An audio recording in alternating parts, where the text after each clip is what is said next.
Ted asked me how exactly he was going to handle all of the emails coming in when he released his very first book.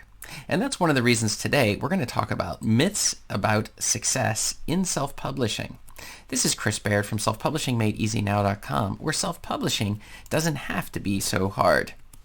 So it was about a year ago, and one of my viewers on YouTube, his name is Ted, and he came to me with a question I had never heard anyone ask before, though I had seen a lot of people with the same expectations that Ted had. His question for me was, look, I'm coming out with my very first book, right? He had written it, he had formatted it, everything was ready, he was going to release it. He wanted to be able to release this book and then start work on his next book, which makes complete sense since that's something I also advise, which is if you've written one book, well, write your second book. If you've written your second book, well, then write your third book and optimize as you go. But the thing is, Ted had a problem I had never heard of before. His problem was, once I release my first book, I'm going to be selling so many copies of this book, and so many people are going to want to get in touch with me that my inbox is going to be overflowing. On social media, I don't know how I'm going to respond to all the messages that are coming in from all of these readers who are buying my book. And so that is going to get in the way of my goal, which is to put out another book.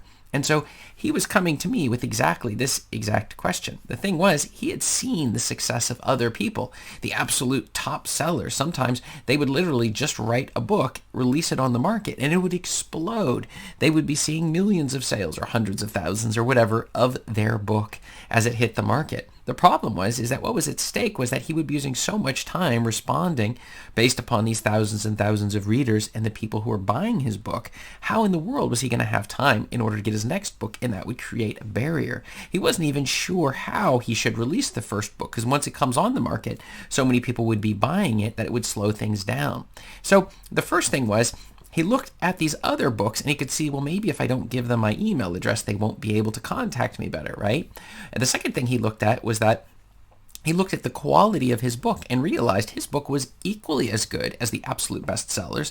There was really no difference whatsoever. The only difference was he hadn't actually released his very first book, but he saw what happened with a lot of these, with media interviews and TV interviews, and what about all of the papers and journals and all of these people wanting his signature and the emails that would be coming in. How in the world was Ted supposed to deal with all of this? And that's one of the reasons he got in contact with me. He had seen some of my videos where I was discussing issues like email lists and these other things. But of course, for him, he realized that when he came out with an email list, the list would be so full of people contacting him all the time, he wouldn't have time for anything else.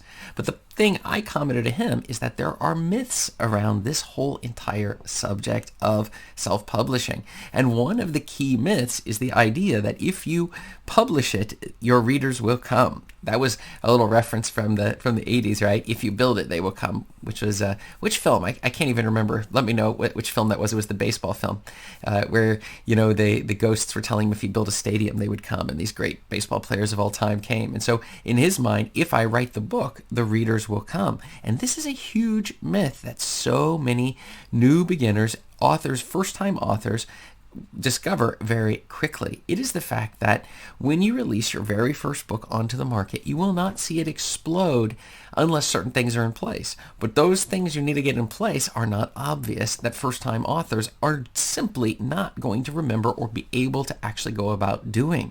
So the problem and the myth is that you will make thousands and millions of sales and you will become the next major discovery. Nobody knew you, and now you're just this huge, being picked up by all these publishing houses and such, right? And what happens is when you put the book on the market, you suddenly see no sales at all. It's just pure crickets, and you're like, I don't know what happened. And there's a couple of reasons that I explained to Ted on this specific issue. One of the ones was his book, of course, would not be optimized. It would not be optimized to sell. The first category is the keywords would not be matching an audience, or at least not optimized to hit that audience. Because when I asked him, well, how are the keywords looking for this particular book, the exact subgenre? And he's like, well, it sort of applies to everybody. I don't really have specific keywords. And so we already know we're going to have a problem. If we're not aware of even the rule of keywords, that's already going to put us behind. Then the second thing is the book sales page is not optimized to sell. So I was talking with him specifically about this idea, which is, how does your description look? Does it look really engaging and pulling the readers into your book? How about the reviews? How many reviews exactly do you have on this? Do you have a review team that's helping you build reviews for this thing? What about your author's bio? Is it built to sell?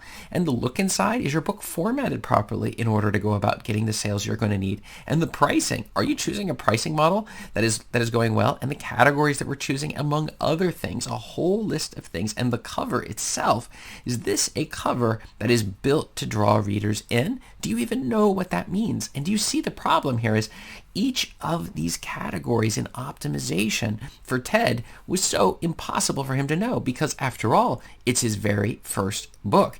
And then on top of this, if this were not already difficult enough, who knows Ted? Maybe he's already got a big following. Oh, it turned out Ted did not have a big following. Well, at least maybe he understands how to run ads. No, he'd never run any ads before, so he didn't know how to do that. Well, at least on content marketing, he's putting a lot of content out there, right, in order to draw readers in. And the answer was, no, he wasn't really doing that either. This was his first book. He was using his time on this book because he knew that once it came out, then he would have this huge audience. And so the problem is nobody had a clue who he was. And so he was dealing with this myth, the myth of, if I write a book, all of these readers will come out because the book is of such high quality, that the quality of the book directly translates to the number of sales the second it hits the market. And this myth is something that so many first-time authors have, and even the fake gurus, they're continually telling you, hey, if you just write it and follow my secret formula, you're going to make 1 million sales. And this is something I never, ever promise anyone. I promise you, I can tell you how to optimize a book, but I can't tell you whether the book is going to sell 1 million copies, though I have had students who did quite well following these exact strategies. But the thing is that he faced a huge surprise. Ted took his book and finally released it onto the market. And when he released it onto the market, he didn't get a single email.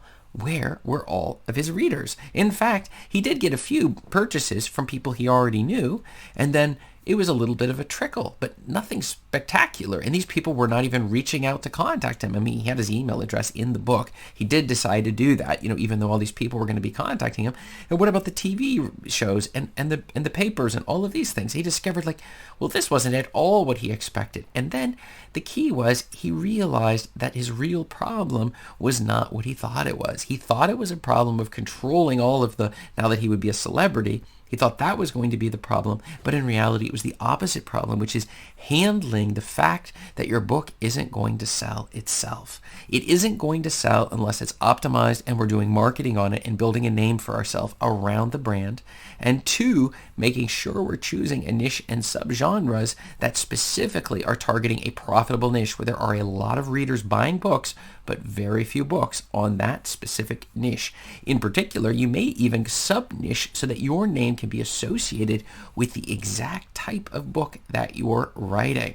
And that's one of the reasons I told Ted to make sure he was at least going through my self-publishing secrets checklist, the very one you should just grab below in the description. This particular checklist is designed to break down the key steps necessary to not only get your book published, but to also get it selling. This has helped thousands of people who have gone through the process, and also gets you in closer contact with me so that I'm able to tell you deals, and we're able to work through and map out a little bit of your self-publishing journey, just like I did for Ted. So go ahead and check that out below in the description. Thanks.